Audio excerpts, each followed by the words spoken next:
Kamu pernah dengar ungkapan, alam itu tidak pernah marah, dia cuma balas dendam dengan elegan.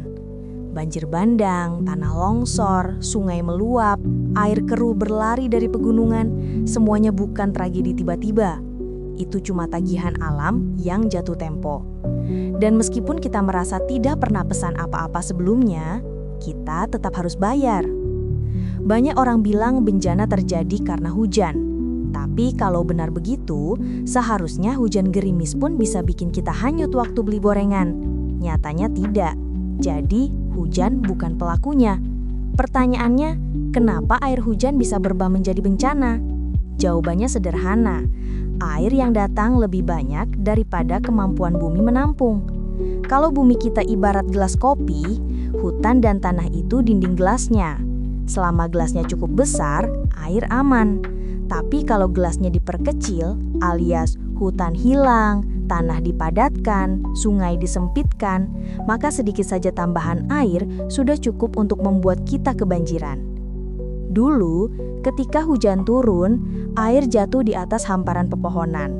Akar-akar bekerja seperti spons, menyerap air dan menahannya. Sebagian masuk ke tanah, menjadi cadangan mata air. Sebagian mengalir pelan menuju sungai. Bahkan, badai pun sering kalah oleh rimbunnya hutan. Sekarang, akar itu dicabut, tanah menjadi licin, air kehilangan rumah dan tempat bersembunyi. Semua air meluncur ke bawah dalam waktu singkat, membawa tanah, kerikil, dan pohon yang tadinya cuma diam, menjadi ikut curhat lewat sungai. Di masa depan nanti, kalau kita tetap menebang pohon dengan alasan demi pembangunan, jangan kaget kalau sungai, gunung, dan tanah suatu hari berkata, "Aku tak bisa menampung masalahmu lagi, silahkan urus sendiri." Dan akhirnya, cita-cita kita ikut hanyut bersama perabot rumah.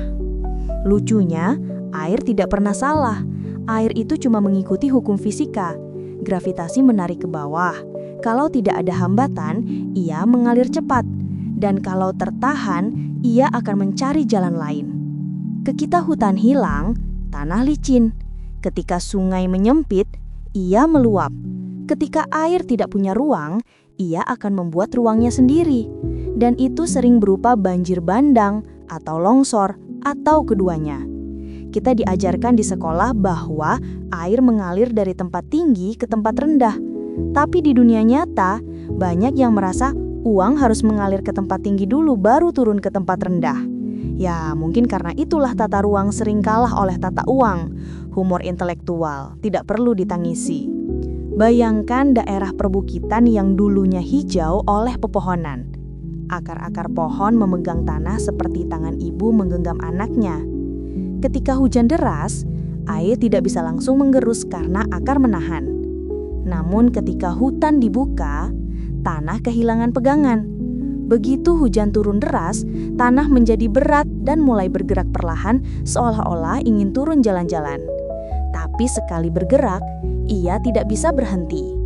Pada akhirnya, ia turun sebagai longsor, membawa pohon, batu, dan kadang rumah. Gunung tidak pernah marah, dia hanya tidak punya tangan untuk menahan dirinya lagi. Sementara itu, sungai yang menerima kiriman lumpur dan batu tiba-tiba tidak sanggup menampung.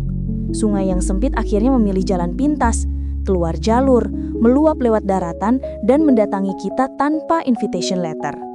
Jadi kalau kita lihat rumah kebanjiran, itu bukan air menyerang rumah, tapi air cuma bilang, "Rumahmu mengambil ruangku dulu, sekarang aku pinjam sebentar."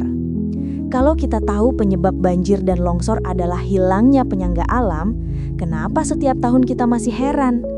Kenapa pembangunan kota lebih banyak menghasilkan beton daripada ruang serapan air? Kenapa pepohonan yang seharusnya jadi pelindung malah ditebang dan diganti papan nama bertuliskan pembangunan berkelanjutan? Kenapa keputusan soal lingkungan sering dibuat di ruangan dingin ber-AC jauh dari sungai yang sedang menunggu untuk meluap? Banyak orang berharap bencana tidak datang lagi. Berdoa itu baik, tapi selain berdoa, kita juga perlu mengembalikan spons yang menyerap air, pepohonan. Kita bisa mulai dari reboisasi di hulu sungai, tata ruang yang berdasarkan sains bukan kompromi. Sungai yang dibersihkan bukan hanya saat viral, tanah yang dibiarkan hijau dan tidak semuanya jadi beton. Dan yang paling penting, memahami bahwa pembangunan tanpa keseimbangan lingkungan bukan kemajuan. Itu hanyalah kemunduran yang dibangun dengan rapi. Banjir dan longsor bukan datang dari langit. Mereka lahir dari pilihan manusia. Pilihan untuk menjaga atau menebang, menata atau hanya membangun, merawat atau sekedar mengambil. Kalau bumi bisa bicara, mungkin dia akan berkata, "Aku tidak marah, aku cuma mengikuti hukum alam. Kalau kalian tidak mau mengikuti, ya sapu saja." Jagalah bumi sebelum bumi membersihkan kita.